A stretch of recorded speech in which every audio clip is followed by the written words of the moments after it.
Welcome back to Floss Law. I've been meaning to do this video for quite a while. I want to do a review of the Northwest Side Preservation Ordinance.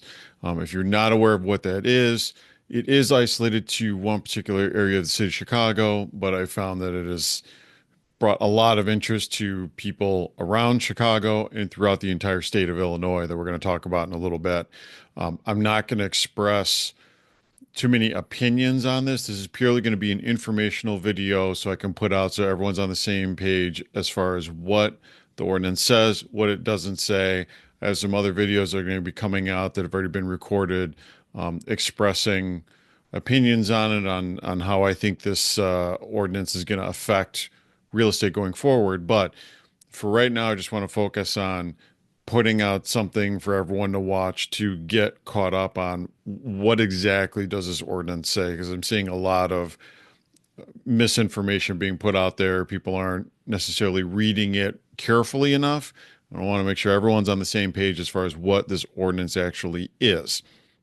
I am giving, forewarning, more or less the same presentation I gave to my committee at the Chicago Bar Association. So I gave this presentation to the attorneys that are part of the Residential Real Estate Committee. I have updated this to reflect some of the changes that were made in the amendment to the ordinance. So this is updated a little bit as opposed to just reusing that presentation.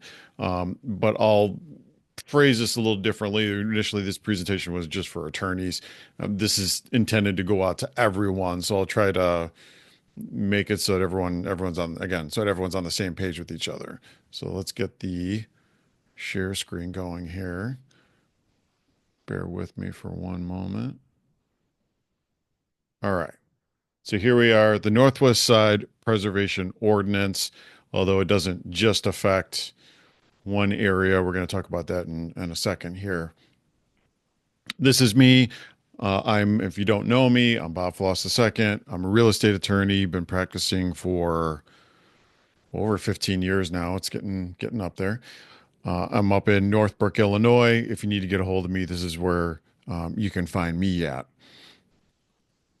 A little bit about me in case you don't know me. I am the co-chair of the Residential Real Estate Committee for the Chicago Bar Association.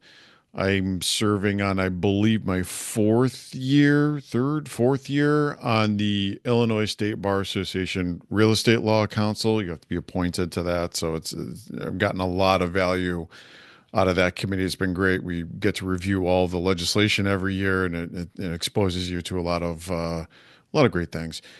Member of the Illinois State Bar Association Solo and Small Firm Council. In my first year on that, I'm having a lot of fun with that one.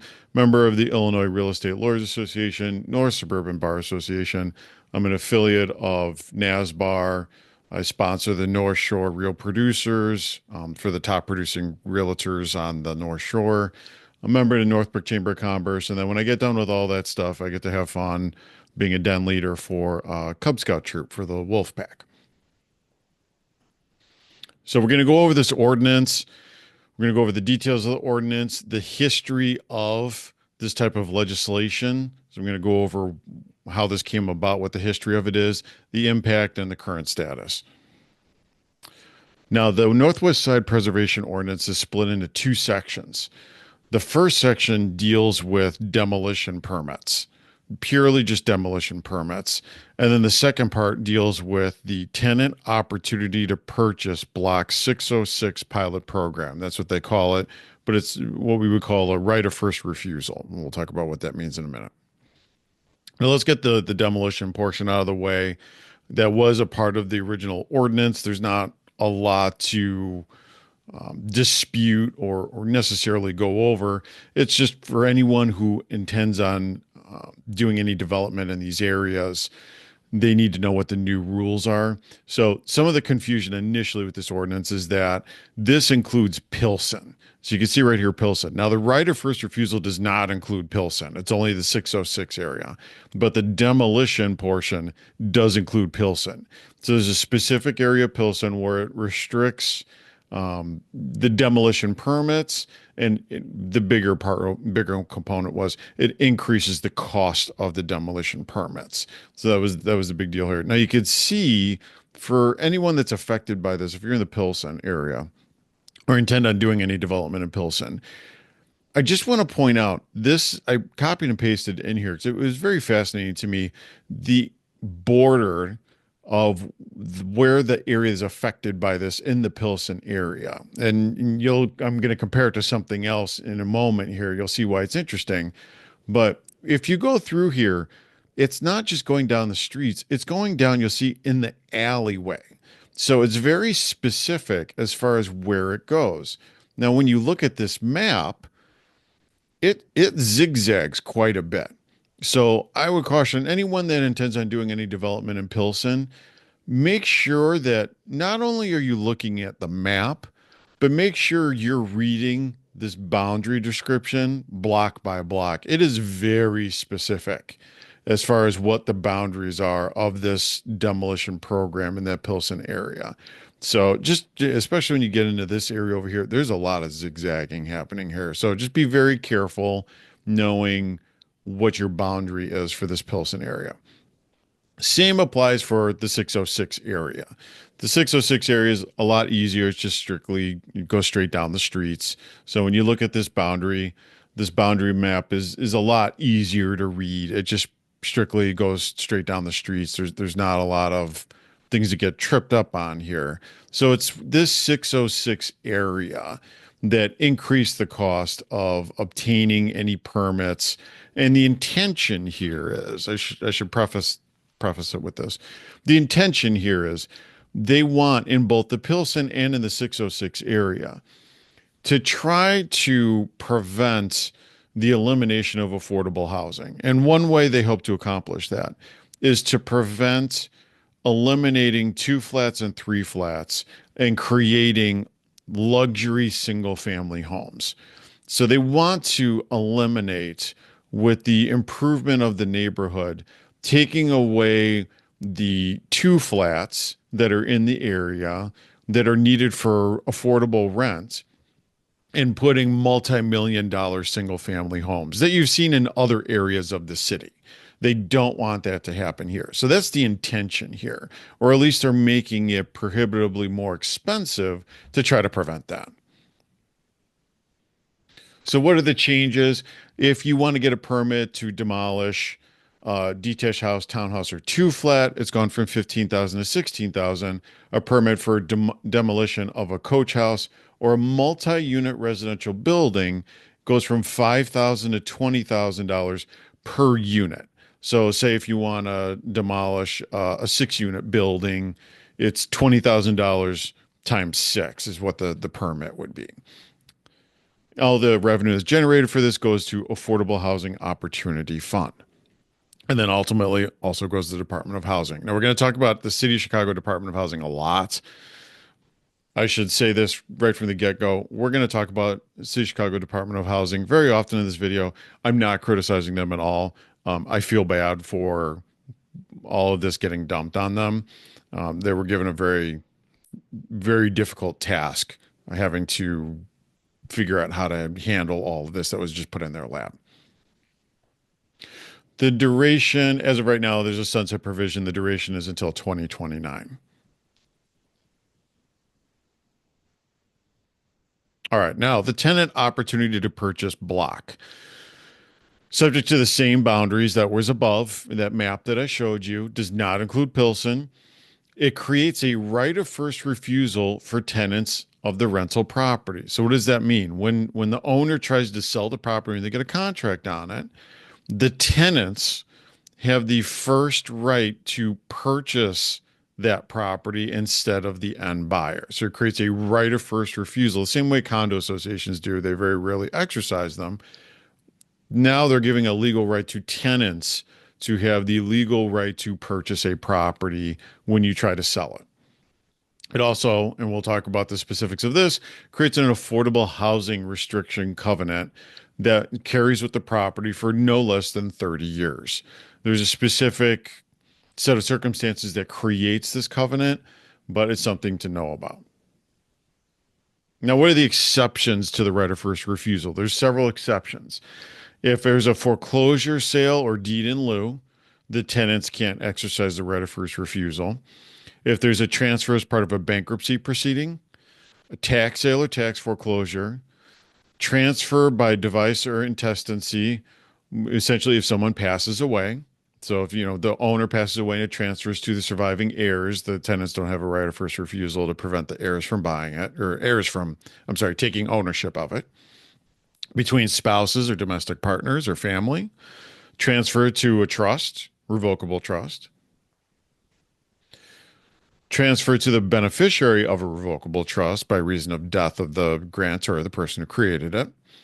Transfer by trustee of revocable trust if transfer would otherwise be excluded, so there's no value being exchanged.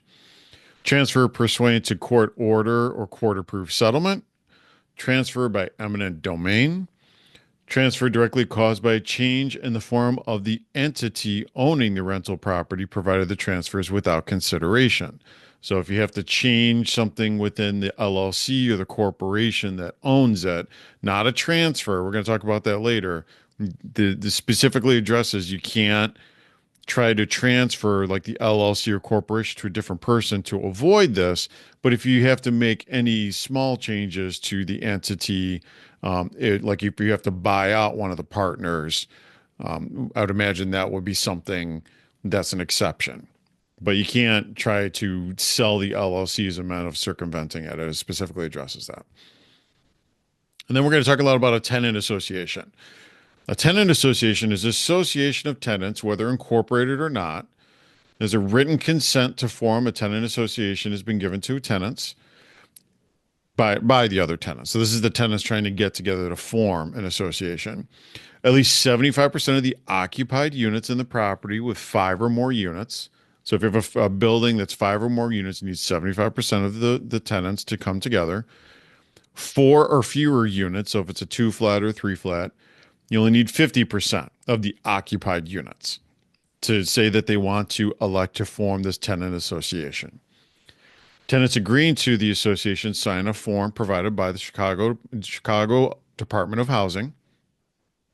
Percentage is calculated on the number of occupied rental units, not the number of individuals listed on the lease. So if you have 3 people on a lease, those 3 people together get 1 vote to form a tenant association, not 3 votes. So it's per unit. So when the owner in this 606 area gets ready to sell their property, they have to provide what's called a notice of intent to sell. And I provided the specific sections in case you want to look at the city code to read the verbatim what it says. I wanted to provide citations specifically to the attorneys when I was giving this presentation, but also it's good to read what it actually says. The owner shall provide notice to the Department of Housing and to the tenant or the tenant association of the owner's intent to sell. So the property owner has to provide the notices to the tenant or the tenant association, and it also has to provide the notices to the city, to this Department of Housing. So it goes to both.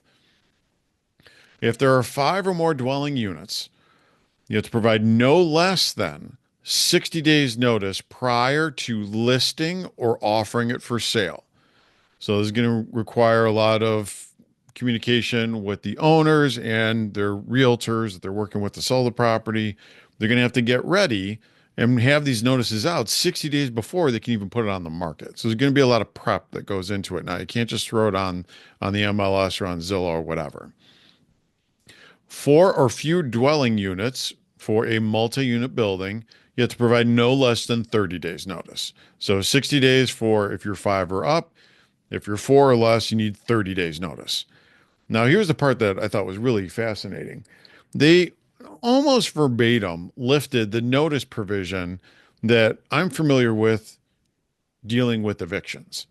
And that means, if you've ever had to provide a notice to a tenant that you plan on not renewing their lease or evicting them, you have to have personal service or mail it to them using certified or registered mail, return receipt requested.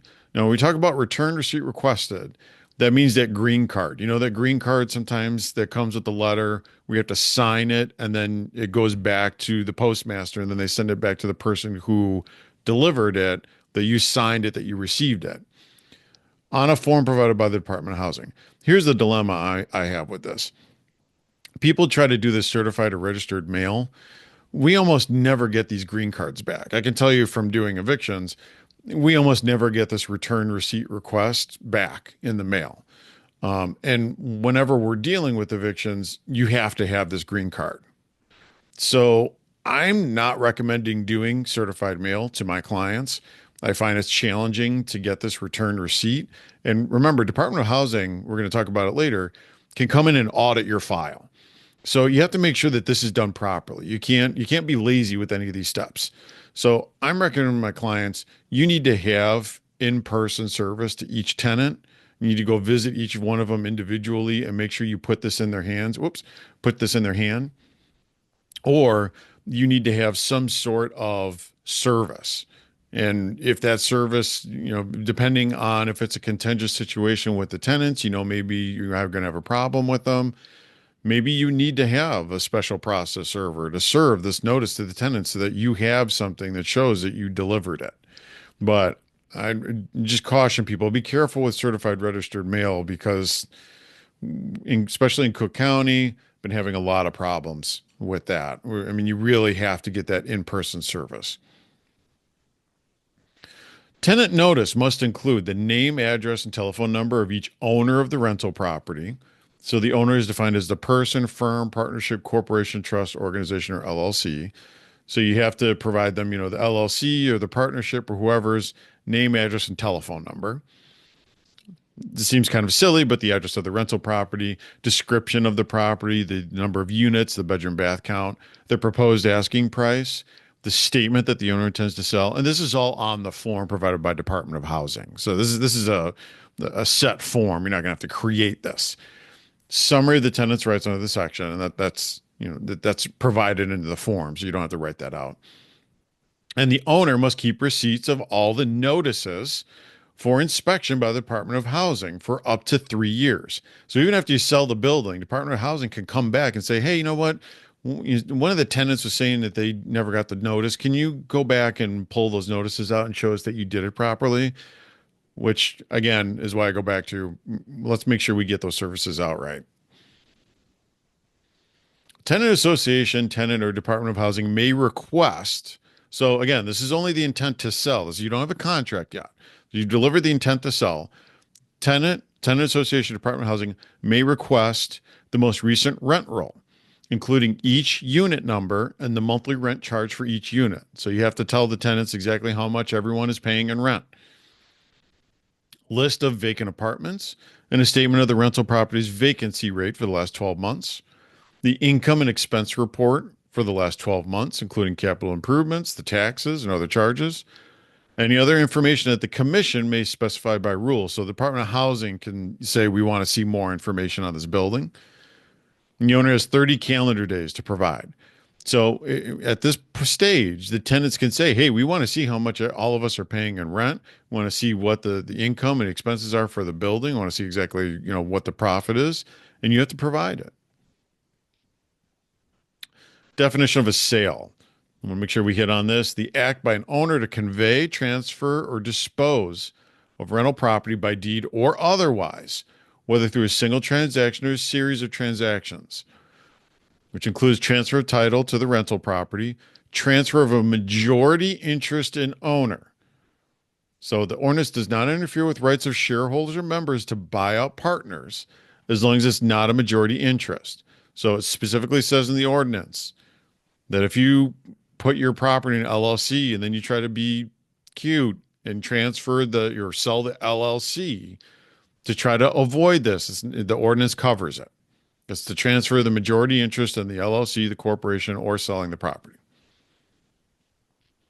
All right, now the exercise of the right of first refusal. If the owner receives and accepts a bona fide offer, which essentially means that, a real offer on a property, the owner shall provide written notice, a notice of sale, to the tenant association, tenants, and the Department of Housing. You have to provide the notices to all these people, again, now that you actually have a contract on it. Any contract is automatically contingent on the right of first refusal. So you can't write a real estate contract in the 606 and say, well, it doesn't include the right of first refusal. It's automatically included in there. It doesn't even have to be stated. It's assumed that everyone is aware of the fact that it has the right of first refusal. Notices must include copy of the contract to purchase. You have to send them the actual contract. And all of those disclosures that we mentioned above, if you have not already provided them or the tenants hadn't requested them, now you have to. So everything we just mentioned up here, once you get a contract on the property, you have to send all the tenants the contract, and now you have to provide them all of this information: the rent roll, the what everyone is paying, the income, the expenses, all that has to go to all of the tenants. For 5 or more dwelling units, tenants have 90 days, 90 calendar days to decide to form the tenant association if they haven't already. So now they have to make the decision if they want to form that tenant association or if one or two people is going to try to buy the building. Inform the owner and the department of the tenant association, Department of Housing. Provide the owner and the Department of Housing the names, addresses, and telephone numbers of at least two of the representatives of the tenant association. So they have to know who they're communicating with. If you have 3 to 4 dwelling units, the tenants have 30 days. If it's a 1 to 2 dwelling unit, so that means that this does include like a rental single family home. You're still part of this. Anything that's a rental property is subject to this ordinance. So even if you just have a single family home, that tenant has 15 days to decide if they're going to buy the building, if they have a right of first refusal, if they're going to exercise that right of first refusal. Any negotiations between the owner, the owner's agents, and the tenant association and the tenant association's agents, because they can assign someone to represent them. Or in the case of a rental property consisting of 1 or 2 dwelling units, one or both tenants, so you communicate with the tenants directly, shall require continued duty of good faith negotiations on part of the owner. That's defined as whether party or agent knowingly made misrepresentations of material fact, whether party or agent failed to timely respond to legitimate requests, whether the party or agent failed to timely allow legitimate inspection, if they engaged in bad faith conduct under the UCC, or displays a price adjustment that would interfere with tenant or tenant association right to purchase. You have to treat them as a normal buyer. You have to let them do their home inspection. You have to provide them all the items that they request. If there's follow-up items they requested, you have to provide them everything. You have to treat the tenant or the tenant association as though they were the buyer. Tenant or tenant association has until the expiration of the notice period to deliver written notice to owner to elect to purchase the rental property. So like for that 5 and up building, they have until that 90th day to tender the notice that they plan on exercising their right of first refusal. Notice to owner must accompany earnest money required under the terms of the third party purchase agreement. So that contract you had with that buyer, that third party, that end buyer, they have to match the earnest money with some exceptions here. Now, first, earnest money must be refundable. It can't be non-refundable earnest money. Even if the contract with your end buyer's non-refundable, the earnest money with your tenants has to be refundable. The earnest money cannot be greater than 5% of the purchase price only for a 1 to 2 dwelling unit. So if you're doing a single family home or a 2 flat, the earnest money cannot be greater than 5% of the purchase price. Now, that means if you have a larger property, if you're dealing with a 6 unit building or 8 unit building, a 12 unit building, you're not restricted by that 5% purchase price. So if your end buyer is putting up 20% earnest money, 10% earnest money, 15% earnest money, the tenants have to match that. They have to figure out how to come up with that money. The right of first refusal contract shall have the same terms as the third party contract. Tenants may still conduct due diligence as part of the contract. They get to go through and do their home inspection, all the things that a normal buyer would do. The owner's not required to extend any kind of owner financing. So you can't force the owner to give the tenants owner financing. A property of five or more dwelling units, the tenant or tenant association, from that point of executing their right of first refusal, now has 120 days to purchase it. So remember, they get 90 days to decide if they're going to buy the property. To go back up here, they have 90 days to decide to buy the property. Now they get an additional 120 days to actually execute the purchase.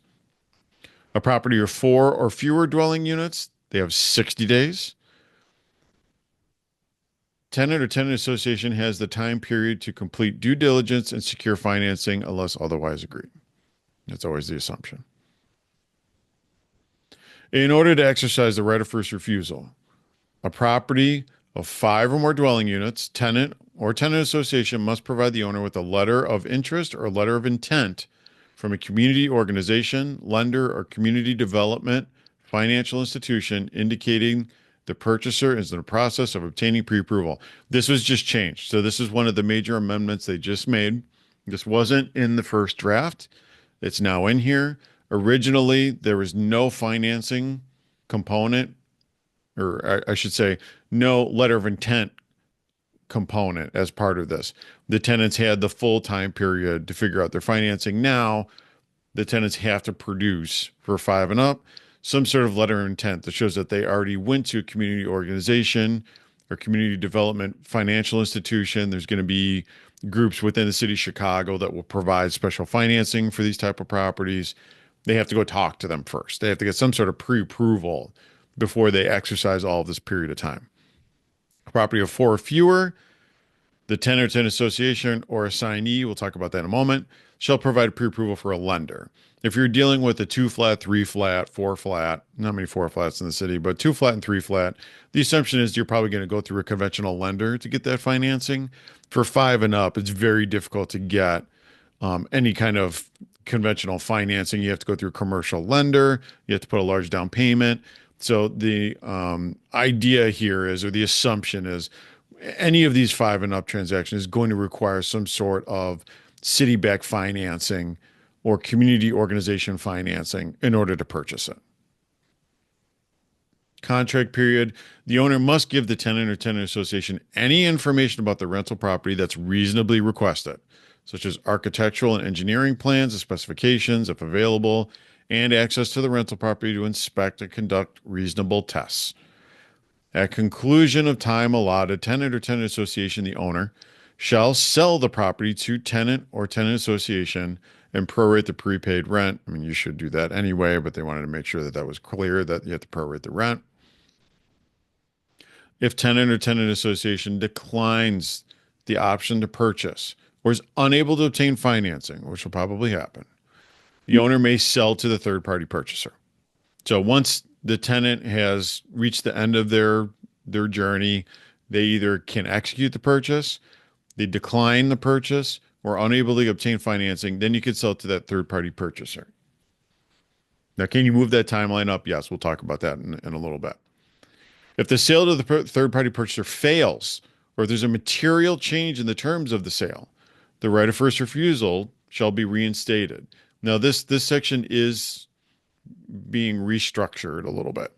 Any sale to a different party or material of different terms shall be null and void. So you can't avoid this ordinance. A material change. Now, this was just changed. This was also part of the amendment to the ordinance. A material change is defined as a new purchaser or change in sales asking price of 10% or more than 10% from the original contract listing price. I read that wrong. Apologize. Change in sales asking price of 10% or more than 10% from the original contract listing price. So any change of 10% is what will be deemed as a material change. We needed that. That was sorely needed, because what happens if you get to the end of a transaction and the buyer needs a credit for, the boiler broke right before closing, something happened to the property, and a credit needs to be given to the buyer towards the end of the transaction, which happens a lot. Happens with a lot of transactions. Was that going to create a problem? So they gave us 10%, which is a very large wiggle room because if there is a problem with a commercial building, they can't be large ticket items. So we needed that. That was sorely needed. Section 5-11060E states if the tenant or tenant association exercise the right of first refusal, the third party purchaser agreement shall automatically terminate. And I take issue with this one. I underlined and bolded automatically terminate because I don't understand how legally the third party purchaser agreement can automatically terminate if the third party purchaser is still able to purchase it if at the end of the road the tenant association can't obtain their financing. Well, then you could sell it to the third party, but under this section that contract is automatically void or automatically would terminate. So I wish they would have cleaned up this language. I think it's a giant error, but that's just me. The owner, tenant, or tenant association in the building shall not be bound by any such agreement, and third-party purchasers shall have no interest. The intention of this section, I believe, the intention of this section is that the third-party purchaser finding out that the tenants might exercise the right of first refusal can't record their contract against the property. So they can't record the contract and try to block in some way the transaction with the tenants.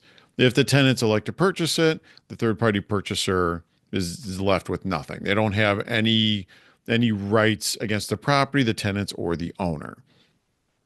Owners may extend financing or due diligence period without any penalty from the third party purchaser. So if you have someone waiting to buy it, and you tell the tenants they're close to getting their financing, you say, all right, I'll give you an extra 3 weeks to get your financing done. We're close to getting this deal done. The third party purchaser can't come in and cry foul. You can elect to extend with the tenants. Third party purchaser is expected to act with full knowledge of this section of tenant rights. So any person buying within the 606 can't plead ignorance. That's not a defense. You have to know that this is in effect. The right of first refusal is an ongoing right that shall apply to each owner of a property. The new owner of a property is bound by this right of first refusal. So if you buy a property within the 606, this same restriction applies to you. It doesn't expire within one transaction. After you own it, if you try to then flip or sell the property, you are now bound by the right of first refusal. It applies to all owners of a rental property, including but not limited to any owner that acquired interest in a sale to which the right of first refusal applied was not exercised. So if you buy a building in the 606 at foreclosure auction, well, it's exempt because foreclosure sales exempt. But now that you bought the property, now that you own it, now the right of first refusal applies to you if you try to transfer the property at a later date. Now, assignment of rights. This is interesting. The tenant's rental property consisting of one or two dwelling units, so not the bigger ones. This doesn't apply to 3 or 4 flat, doesn't apply to 5 and up. This is only for 1 to 2 dwelling units. May assign the right of first refusal to a third party, whether private or governmental. So a tenant can say, I'm going to buy this property, I'm going to exercise right of first refusal, and then essentially assign or sell that right to an investor. The tenant may exercise this right in any way the tenant finds acceptable. So if the tenant gets money for selling it to an investor, they can do that. They have the right to bargain for this right they've been given. The owner must receive written notice of assignment within 10 business days of entering into that agreement. So you can't keep it a secret. The owner must accept the assigned party with the same rights as the tenant, even if it's a private party. We're going to talk about a case where that happened later in another district. But the owner has to treat the assignee as though they were the tenant exercising the right of first refusal. They stand in their step. They stand in their point of position as the tenant exercising the right of first refusal. So they get to get first crack at it before any third party purchaser. Waiver of the right of first refusal. So can you speed this up? Yes, you can. The owner may not request a waiver of this right of first refusal. So you can't make it part of your lease or anything like that. It can't be an automatic waiver. The tenants must be given opportunity to elect to waive their right. So they have to still be given those notices. The owner may not ask a tenant if they intend to waive their right during the notice of intent to sell period, only during the right of first refusal period. So that period of time you give them that notice of, hey, I'm getting ready to put the building on the market, You can't ask them to waive it at that time. You're just giving them the notice and they can start to make preparations or not make preparations. Once you give them that notice that you have the contract and now you have the right of first refusal period, then they can waive it. At that point, they can waive it. In a property of 5 or more units, this was recently added. This is a big deal. In a property of 5 or more units, you're dealing with a maybe an 8 unit apartment building. If 50% of the tenants waive right of first refusal, the right is waived for all tenants. So you don't have to, let's say you have an 8 unit apartment building, you don't have to get 8 waivers. You need 4 waivers. If you get 4 waivers, the other 4 tenants can't exercise it. You only need 50%. Tenants may bargain or receive a benefit for electing not to enforce a right of first refusal. That can mean a lot of different things. The tenants can say, look, I'll sign this waiver. I need a new refrigerator. I'll sign this waiver so you can sell the building now. I want a month of free rent. I'll sign this waiver now so you can sell the building this month. I need new windows in my unit. That is allowed. The tenants may bargain for in any way this waiver. And particularly when you're dealing with larger buildings, you're talking about a very long time period, that 90-day period to decide, and then 120 days to purchase. So it's a pretty long period of time. The tenants would be wise to ask for some benefit to sign that waiver. All right, affordable housing. That's really the intention of all this, is the affordable housing component. If a purchaser purchases a rental property and uses any public funds, not a conventional lender, if you use any public funds, which you kind of have to for any of these larger buildings. Again, if you're doing a 5 and up and the tenant or tenant association is trying to purchase it, they're probably going to have to use some sort of public fund. The rental property shall be maintained as affordable housing for no less than 30 years. So if you get your tenant association together and they buy their 12-unit apartment building as an association, now they own the building, but now that covenant needs to be recorded against the property that it has to remain affordable housing for at least 30 years. That's a long time. A restrictive covenant shall be placed on all properties where this applies, so rent-restricted affordable housing is preserved. Public funds, this is definition of public funds. It's going to be provided through the city of Chicago as a community partner. Any group that plans on, and we don't know what the terms are yet. We haven't seen any of the loan terms for this, but any tenant association that plans on buying a bigger building, they're going to have to go this route.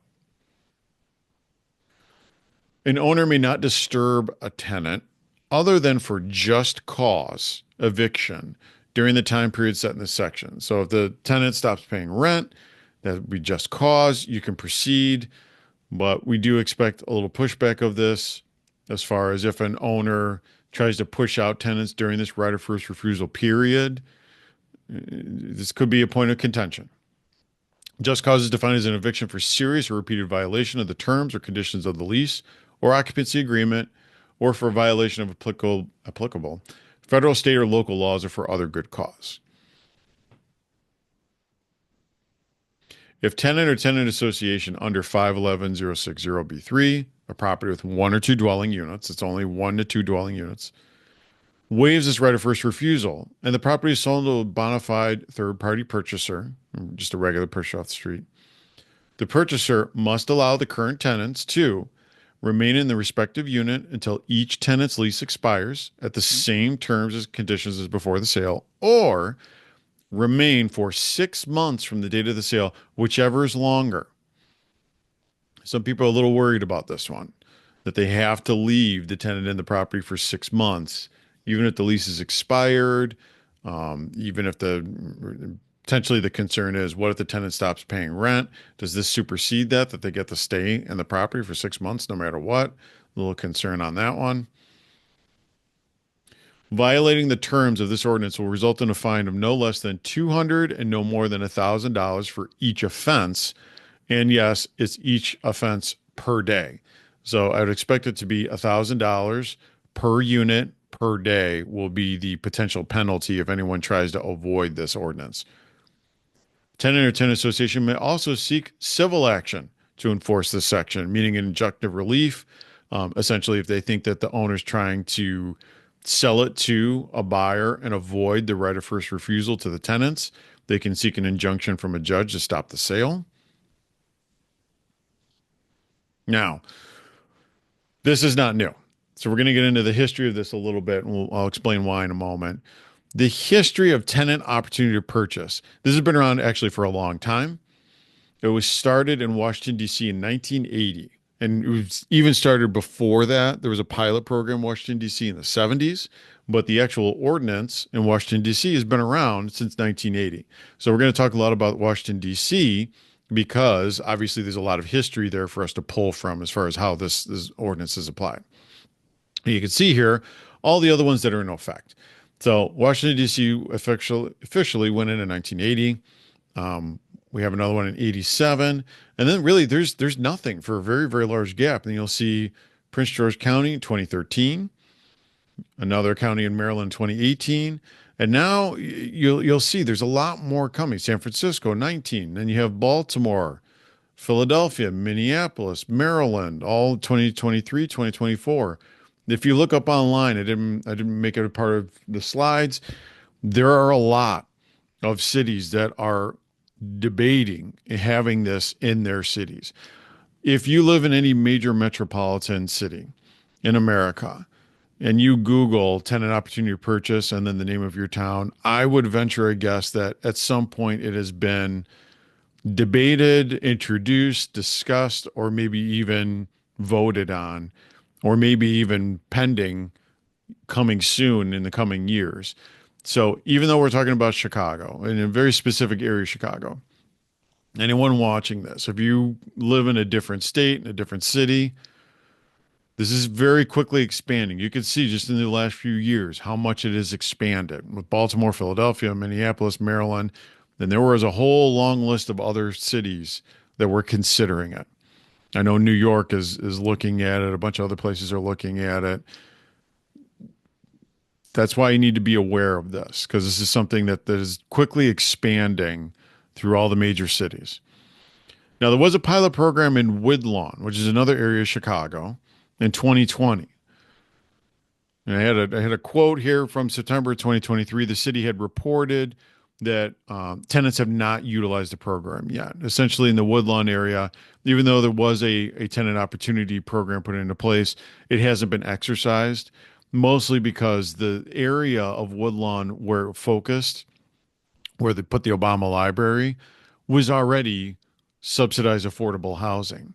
So there really wasn't any essentially real urgent need for it because it was already affordable housing. You can't create more affordable housing where there already is affordable housing. Now, when we look at Washington, D.C., I found a really nice report that was looking at the effect of this right of first refusal from 2006 to 2020, the Coalition for Nonprofit Housing and Economic Development. The numbers have fluctuated greatly. Back in 2013, there were as many as almost 2,400 units purchased. In 2020, it got to a low of 342 units purchased. So there's a lot of fluctuation with this year by year. Overall, the report found that the tenant opportunity to purchase was rare or becoming more rare due to a lack of attorneys. They're very critical that a lack of attorneys in DC either practice or want to work representing tenant associations. A lack of education and a lack of subsidies. They're very critical also that subsidy money has started to dry up, which accounted for a lot of this drop in units. 55% of all units that were purchased with the TOPA had community organization support. So again, a big part of this component is the community organizations and getting that city support as far as getting the financing. Lack of attorneys who specialize in TOPA and understand creation of co-ops, which was a very popular way of doing the purchases, was again, in several areas of the report, they cited that as being one of the biggest criticisms. Criticism of the Washington, D.C. TOPA for allowing tenants the ability to assign their rights to a third-party purchaser. One big difference between the Chicago ordinance and the Washington, D.C. ordinance, the D.C. ordinance allows any tenant to assign their rights to purchase. In the city of Chicago one, the 606 that we're looking at right now, that is only limited to 1 to 2 unit tenants. So a single family or two flat tenant can assign their rights to a third party purchaser. In Washington, D.C., you can form a tenant association of a 12 unit apartment building and then assign or sell it to an investor and basically control what investor is purchasing that property. And long story short, the tenants in DC can negotiate their own deals with that third party purchaser, with the investor purchaser, as far as what improvements are going to be made to the property as part of their own negotiations. I should point out also, I skipped over it. There were two, the Prince George County and the San Francisco. TOPA is the tenant opportunity to purchase. There's two COPAs. What's a COPA? Community Organization to Purchase Act. Essentially, the county oversees the purchasing. So instead of the tenant, the owner, and the third party purchaser handling it, in these districts, the county is actually the one who decides who's going to purchase the property. So it's very government run the entire process. But here we're talking about TOPAs, the tenant opportunity. It resulted during this time period, 425 tenant associations in a 14-year period were able to purchase their properties. Despite criticism, the study cites 22 out of 295 properties studied reported a building-wide buyout from a developer. So that's what they were trying to prevent was, the developers coming in and basically kicking all the tenants out and redoing the building and turning it into condos or high-rise development or something like that. In 51% of TOPA notices, or 19,170 units, the tenants were able to negotiate with the buyer for improvements on the property or purchase the property. So the advantage to the tenants is it didn't always result necessarily in them purchasing the property, but the tenants were able to negotiate directly with the buyer. So when the buyer came in and said, well, will you guys waive your right of first refusal? The tenant said, sure, we can waive our right of first refusal, but we want new windows, we want new floors, or we want additional security. And this is lifted directly from the report of what tenants had requested. We want you to put new windows in the building. We want in writing that you can put all new floors in the building, or we want in writing that you're going to put additional security in the property. That was the negotiation from the tenant directly with that third party buyer. So again, it's encouraged for the tenants to negotiate directly of what they want from that buyer. Now, here is the fun case that I found in DC. Seller tendered notice to sell the two flat to the two tenants. Tenant A delivered intent to purchase. Tenant B delivered intent to purchase at a higher price. So they beat out tenant A. Said, no, you're not going to buy it. I'm going to buy it. Tenant B, who said they're going to buy for a higher price, assigned their right to purchase to an investor and then moved out. Who wins? Well, the exercise, assignment, or sale of tenant rights may be for any consideration which the tenant and the tenant's sole discretion finds acceptable. This is the judge's decision. Such an exercise, assignment, or sale may occur at any time in their sole discretion. For example, a cafeteria plan, this is a term that I was not familiar with, but should become familiar with. Cafeteria plan means a developer of a multifamily building is assigned the tenant's purchase and conversion rights in exchange for cafeteria style offering to the tenants.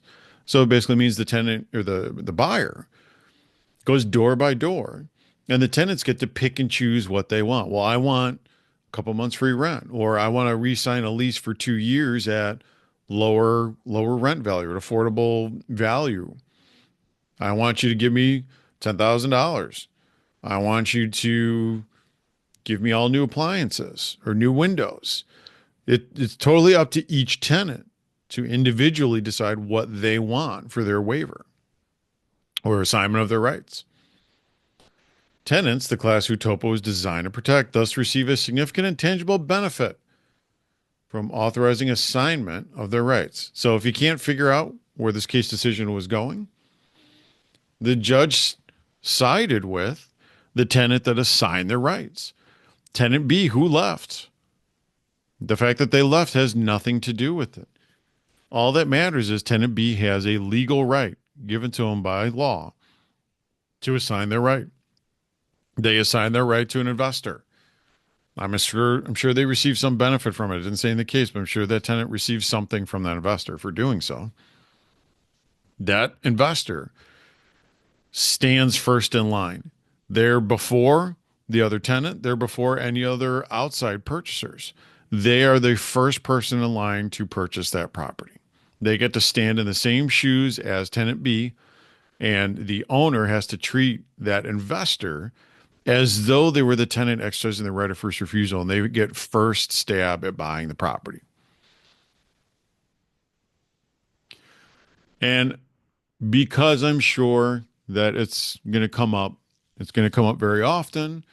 I wanted to cite this was the case that challenged the constitutionality of the Washington, D.C. ordinance. That does not say that this is what the Illinois courts will decide, but whenever we look at the law, we always look at any precedent that's been set.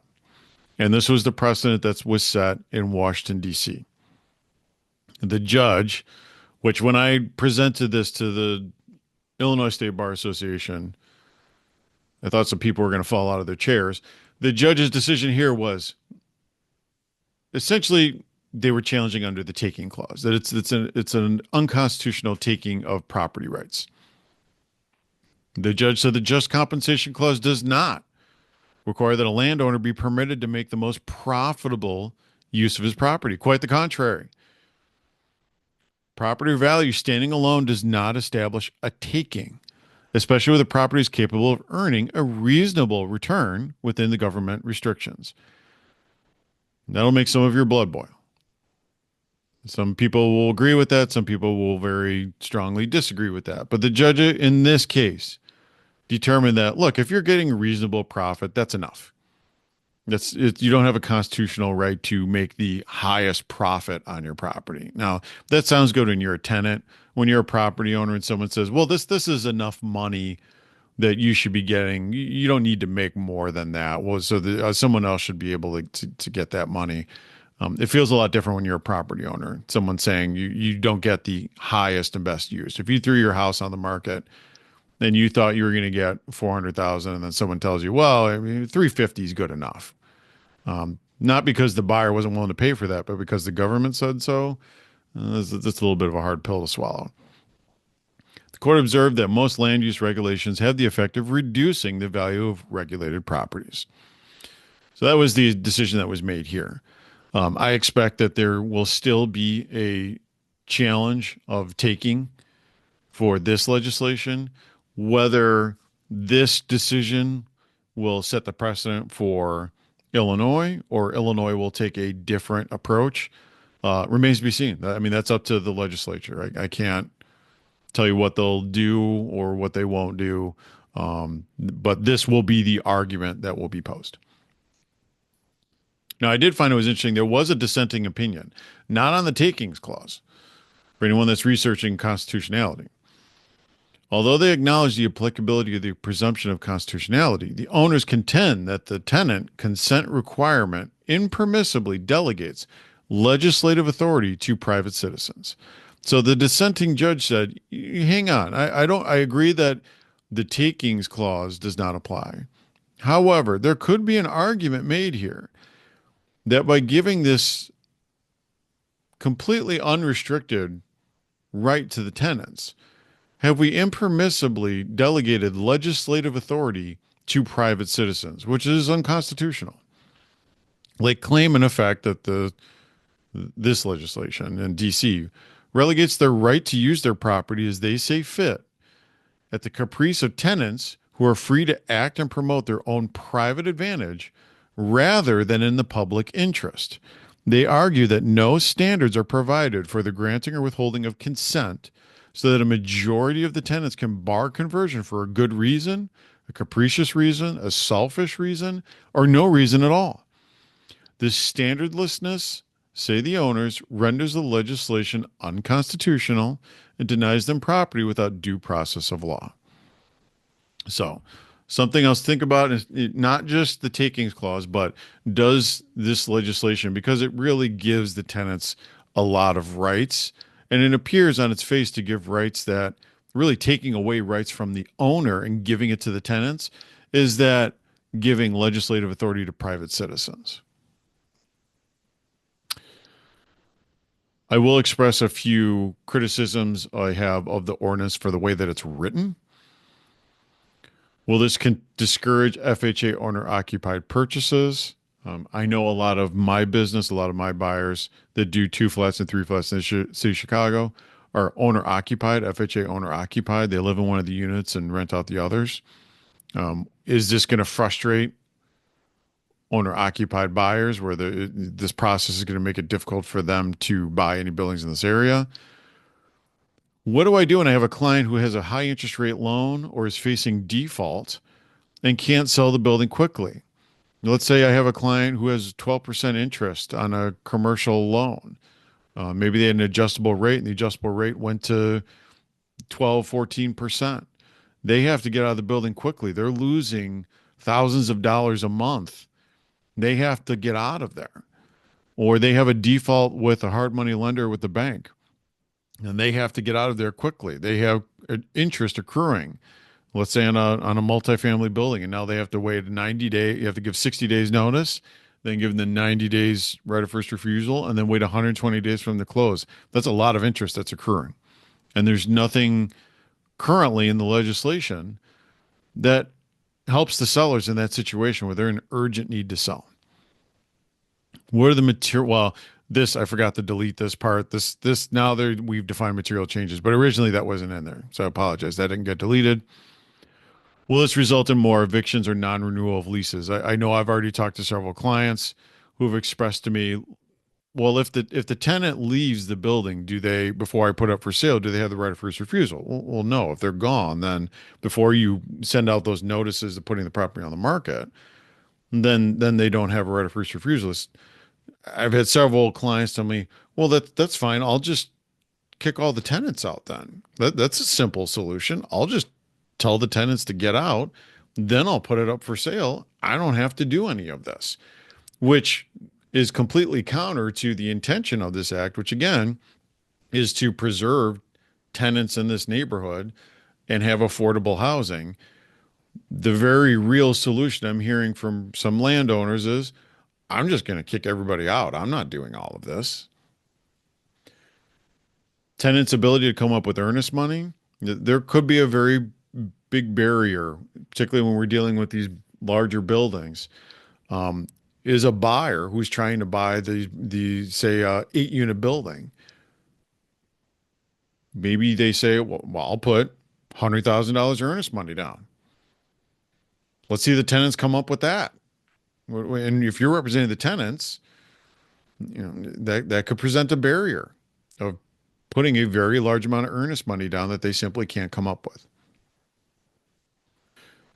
I feel bad for the Department of Housing. City of Chicago Department of Housing, they were given no advance notice of this, quite literally. The person who introduced this ordinance, it was intentionally introduced with no warning. When this was introduced, they introduced it very suddenly and passed it very quickly because the intention was to give everyone no warning so that landowners could not prepare, so that they could not try to find loopholes, and it would apply to everyone equally from day one. The problem was the policing of this was put on Department of Housing, which meant Department of Housing had no warning. They had to put out these forms for the landlords to use, which had not been generated. They had to make sure the forms were accurate. They had to make sure that they had the people in place to handle this process for the auditing and reviewing of this process. No one was ready for it. And I really feel bad. Department of Housing, I see this a lot on the Illinois State Bar Association committee. We review legislation every year, and it's very common with legislators will just sort of dump the responsibility of a new law or new ordinance on a governmental body with no, do they have the Do they have the manpower to handle this? Do they have the budget to handle this? They put it in their lap first and then figure out the budget second, which is terrible.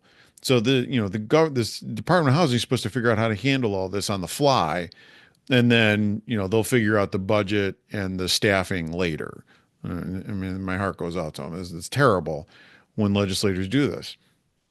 So all of this was delayed, and the current legislation is delayed until March now. It was originally supposed to be in effect quite a while ago. I'm trying to recall the exact date because it's been extended so many times. It was extended around Halloween, then it was extended again, and it was extended again. Currently, we're now in March is when this is going to go into effect. Because not only do the property owners need time to prepare, the realtors need time to prepare, Department of Housing needed time to prepare. I mean, they were completely blindsided by this, and they needed to make sure that they were ready for handling this. How do you handle competing tenant purchasers? Now, we deal with all the time competing buyers on a property, and you have the highest and best offer, and you deal with those situations. What do we do when we have competing tenants? Now the tenants are beating each other out to buy the property. It's not really a procedure for that. We're gonna have to build out a procedure. My other concern is it's going to make it almost impossible for a buyer of a 1031 exchange to buy properties in these neighborhoods unless all the tenants issue the waiver. But if I'm a buyer, or if I'm representing a buyer with a 1031 exchange, I'll be honest, I'm probably going to shy them away from this neighborhood because the timeline of a 1031 exchange is very strict. And if anything goes wrong or any tenants decide to drag their feet or something, you could potentially have very serious losses on your 1031 exchange. So anyone with an exchange, I'm just going to tell them you really should not be looking at anything within 606 because you run the risk of losing and having to pay a taxable gain on your 1031 exchange, which is what you're trying to avoid. Same goes for if you're trying to sell too. I mean, if you're trying to sell your brand on a 1031 exchange in 606, the timeline can really mess you up pretty bad. And I should go back specifically March 1st. So March 1st is when this is currently going to effect. So we still have a little time to prepare for this. Oh, see, I didn't update my last slide. You guys got me. Department of Housing extended the timeline. Properties are exempt from required notices by March 1st. No longer November 29th. March 1st is the new date. Now, the exception, though, is this was if you're under contract, March 1st. And again, I don't know if this has been explicitly said, but I'm operating under the assumption March 1st is when you have to be closed. So if you haven't closed on your property on March 1st, you better have these notices out. And this is where you can find any information at the City of Chicago website. Check it often. They update it. This is also where you can find all those forms. So all the Department of Housing forms you have to provide to those tenants can be found here. But I would check back often because I expect those forms are going to be updated. I don't think the forms are in their final stages. I think as this is evolving, I think the Department of Housing is going to keep updating those forms to make sure that they're accurate. So, in conclusion, make sure March 1st is going to be the date that all this goes into effect. And I'm going to stop it here. I'm not going to share any opinions at this point because, like I said, I have other videos where I'm going to share my really analyzing this in depth and talking about my opinions of it. I just want this to be purely informational. If you have any questions, please comment below. If you're watching this on YouTube, you can find this on my YouTube channel, Floss Law. Comment any questions that you have. I'll try to answer them all, or just reach out to me directly. If you like this video, you can follow me on YouTube. I'm used to post a lot more on here. I'm going to start posting a lot again. But I'm also going to send this out to all the agents that I know. So make sure everyone's on the same page with this. Thanks. Comment, share. Share this with anyone else you know that's affected by this. And we'll talk to you soon. Thanks.